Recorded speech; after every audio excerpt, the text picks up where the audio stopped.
네, 리뷰 시간 세 번째입니다. 이 장에서 다룰 내용은요, 셋 연산자 사용에 대해서 리뷰하고요. 데이터 조작, DDL 문을 사용하여 테이블 생성 및 관리하는 부분, 스키마 객체 생성, 유저 액세스 제어에 관련해서 리뷰하는 시간을 가지도록 하겠습니다. 셋 연산자죠. 셋 연산자는 독립적인 여러 개의 쿼리를 하나로 묶는 역할을 하는 연산자가 되겠습니다. 최종 결과는요, 하나의 쿼리가 수행된 것과 같죠. 그리고 수학의 집합과 같은 개념이라 그랬습니다. 셋 연산자에는요, 유니온 연산자, 유니온 올 연산자, 인터섹트 마이너스라는 연산자가 있었죠. 네, 유니온은요, 합집합과 같은 개념입니다. 셀렉트절에 나열된 모든 컬럼에 대해 두 테이블에 있는 내역을 조회하는 거죠. 네, 디스팅크트의 역할을 합니다. 네, 한 테이블 기준 동일한 데이터는 한 번만 조회되고요. 셀렉트 리스트 컬럼의 개수, 순서, 타입이 동일해야 됩니다. 자, 그래서 구문은요, SQL문이 있고요. 그 다음에 유니온, 또 셀렉트문, 네, SQL문이 있으면 되겠습니다. 셀렉트문, 네, 유니온 셀렉트. 자, 이렇게 했을 때 공통된 데이터를 나열하게 되는 게 바로 유니온 연산자가 되겠습니다. 유니온 울이라는 연산자가 있었죠. 역시 합집합과 같은 개념이고요. 네, 셀렉트절에서 나열된 모든 칼럼에 대해 두 테이블에 있는 내역을 조회하는 거가 되겠죠. 네, 역시 네, 셀렉트 리스트절의 컬럼의 개수, 순서, 타입이 같아야 되고요. 유니온과 다른 점은 한 테이블에 있는 동일 데이터가, 그죠? 동일한 데이터도 모두 조회가 된다는 것이죠. 네, 구문은 네, select, union, all, select. 네, 이 구문은 아까 유니온과 똑같고요. 네, 그렇지만 차이점은 한 테이블에 있는 동일 데이터가 모두 조회된다는 점 기억하셔야 되겠습니다. 인터섹트는요, 교집합과 같은 개념입니다. select 리스트의 칼럼의 개수, 순서 타입 역시 동일해야 하고요. 구문은요, select절, 그 다음에 intersect, select절이 되겠습니다. intersect는 바로 이제 교집합이 되는 거죠. 네, 도형으로 표현하게 되면, 자, A와 B에 있는, 그죠, 공통인 집합, 그죠? 공통인 집합, 네, 이것이 바로 intersect가 되겠죠? intersect가 되겠습니다. 자, 다음에 네, 마이너스를 보도록 하겠습니다. 마이너스는 바로 차집합과 같은 개념이죠. 그렇습니다. 역시 마찬가지로 select 리스트의 컬럼의 개수, 순서, 타입이 같아야 되고요. 네, select절 마이너스 select절 이와 같이 구성을 하시면 되겠습니다. 네, 차집합이죠. 네, 바로 A에서 B를 빼면 바로 137만 남게 되겠죠. 예, 이게 바로 이제 마이너스 연산자가 되겠습니다. 다음에 센 연산자와 널 부분인데요. 오라클 QI까지는 널과 숫자형 칼럼 값을 센 연산자에서 같이 사용을 하지만 사용하지 못하지만 오라클 QI부터 사용 가능하다라는 거 기억을 하셔야 되겠고요. 자, 테이블에 새로운 행을 추가하는 인설트 문에 대해서 살펴보도록 하겠습니다. 자, 인설트 문은요, 테이블에 새로운 데이터를 입력하기 위해 사용하는 데이터 조작어죠. 네, 형식은 어떻게 됐습니까? 그렇습니다. insert into 테이블명, 칼럼명을 쭉 나열하시면 되고요. 다음에 values에서 각 칼럼에 해당되는 값을 나열하시면 되죠. 그래서 insert 구문의 기본 형식 기억을 하고 계셔야 되겠습니다. 다음에 테이블의 내용을 업데이트하는 거죠. 업데이트 수정하기 위한 업데이트 문인데요. 자, 업데이트 문은 테이블에 저장된 데이터를 수정하기 위해서 사용하죠. 자, 구문 형식은 어떻게 되죠? 그렇습니다. 업데이트 테이블 네임, set 칼럼명, 그다음에 value. 자, 칼럼명, value가 같은 네, 이제 칼럼에다 이 value 값을 할당하는 부분이죠. 네, where 이제 이런 조건에 해당되는 칼럼에다 이 값을 갖다가 이걸로 수정을 해주는 거죠. 네, 이게 바로 업데이트문이 되겠습니다. update set where. 네, 이 구문은 기억하셔야 되겠고요. 그래서 업데이트문은 기존의 행을 수정하는 것이죠. 네, 수정하는 것이죠. 어떤 행을 수정할 것이냐는 바로 where절의 조건에서 이제 지정되게 되고요. 네, 그렇습니다. 트랜잭션은요, 데이터베이스에서 트랜잭션은 데이터 처리의 한 단위가 되겠죠. 네, 오라클에서 발생하는 여러 개의 SQL 문들을 하나의 논리적인 작업 단위로 처리하게 되는데 이것을 바로 무엇이라고 그러죠? 그렇습니다. 바로 트랜잭션이다 라고 얘기를 하죠. 그래서 하나의 트랜잭션은 all or nothing 방식으로 처리된다라는 거. 네, 기억하셔야 되겠고요. 여러 개의 명령어의 집합이 정상적으로 처리되면 정상 종료하도록 하고요. 여러 개의 명령어 중에서 하나의 명령어라도 잘못되면 전체를 취소해 버립니다. 네, all or nothing 방식으로 처리되고요. 데이터베이스에서 작업의 단위로 트랜잭션이란 개념을 도입한 이유는요. 데이터의 일관성을 유지하면서 안정적으로 데이터를 복구시키기 위해서이죠. 네, 이 부분 꼭 기억하셔야 되겠습니다. 네, 트랜잭션 제어를 위한 명령어는 트랜잭션 컨트롤 랭귀지에는요 다음과 같은 것들이 있었죠. commit, 그죠? commit. 네, 트랜잭션 네, 이 부분을 이제 완료하는 거죠. 완료하는 명령어가 commit이고요. save 포인트는 네, 지정된 포인트로 이동해서 거기까지 이제 뭡니까? 네, 취소시켜 주는 거라고 보시면 되겠죠. 자, 롤백은 어떻게 됩니까? 내가 실행한 트랜잭션에 대해서 취소하는 명령어. 그래서 commit과 save 포인트와 롤백이라는 명령어가 있다라는 거 기억을 하고 계셔야 되겠습니다. 네, 다음에는 테이블 구조를 정의하는 create 테이블 문이 되겠습니다. 자, 지금까지 오라클에서 학습자용으로 제공한 테이블을 사용해서 저희가 다양한 조회를 했는데요. 이제 테이블을 생성하는 명령어, 이것이 바로 이제 create 테이블이죠.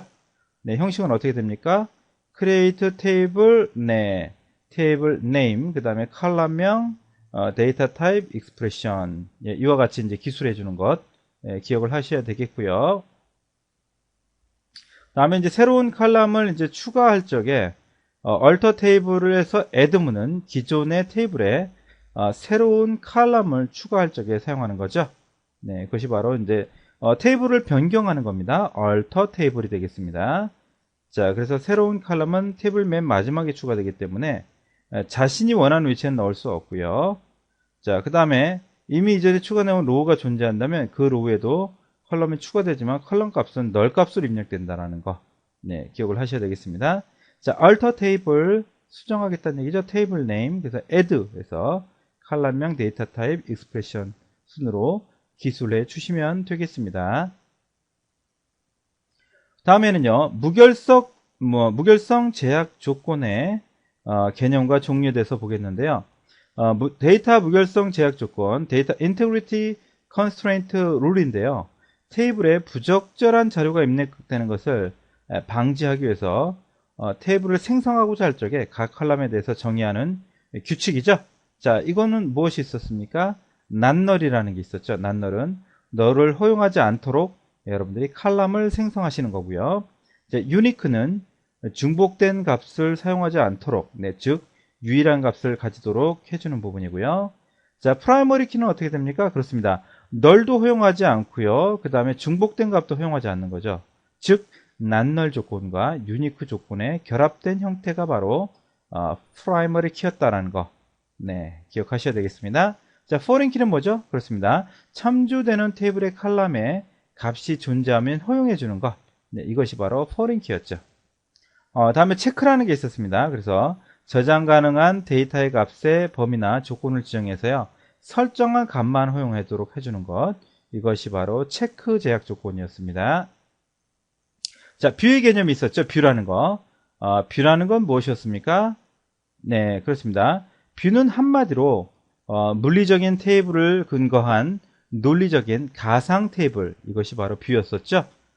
그래서 뷰를 가상 테이블 하려고 하는 이유는 바로 실질적으로 데이터를 저장하고 있지 않기 때문에 붙인 거죠.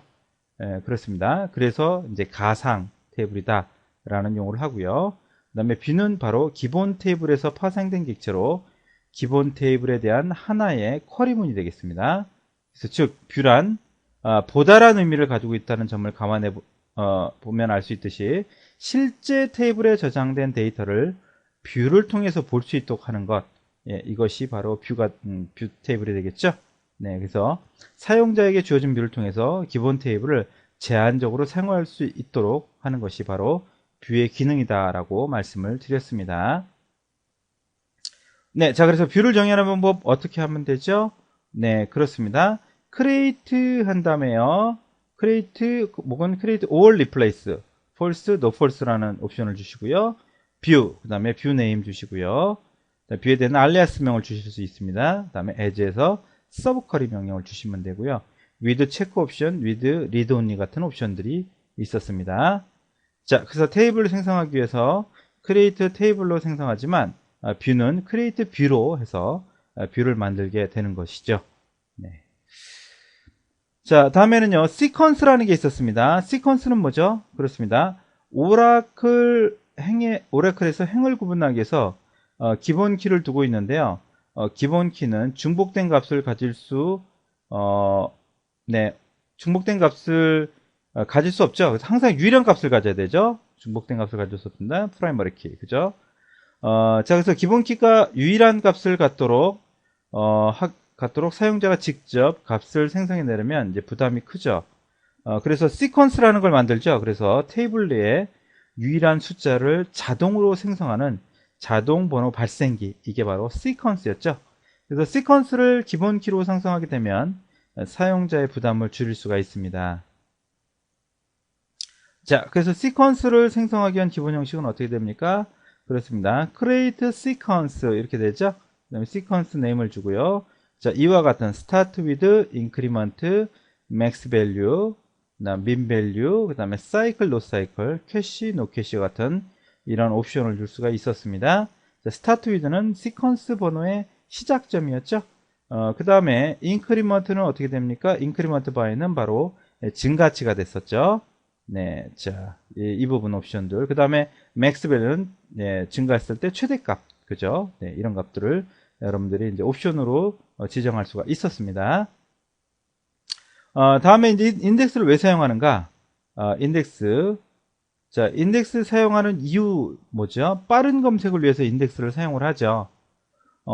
만약에 테이블의 생성 방법을 이제 처음부터 하나씩 찾게 되면 너무나도 많은 시간이 걸리겠죠. 그래서 어떻게 돼요? 마치 우리 책에서 색인을 찾아보고 검색하는 것처럼 네, 데이터를 빨리 찾기 위해서 사용되는 게 바로 인덱스라는 게 있었습니다. 자, 그래서 SQL 명령문의 처리 속도를 향상시키기 위해서 컬럼에 대해서 생성한 오라클 객체, 이것이 바로 인덱스였었죠. 네, 자, 인덱스는 어떻게 됩니까? 문법은 그렇습니다. 자, create index 하시면 되고요. on 하고 테이블명을 적어주시면 되겠습니다. 그 다음에 컬럼명을 적으시면 되겠죠. 테이블 네임, 컬럼 네임 이렇게 이제 기술하시면 되겠습니다. 그러면 해당 컬럼에 대해서 인덱스가 설정이 되게 됩니다. 다음에 이제 그 여러 가지 이제 권한들이 있었죠. 권한들.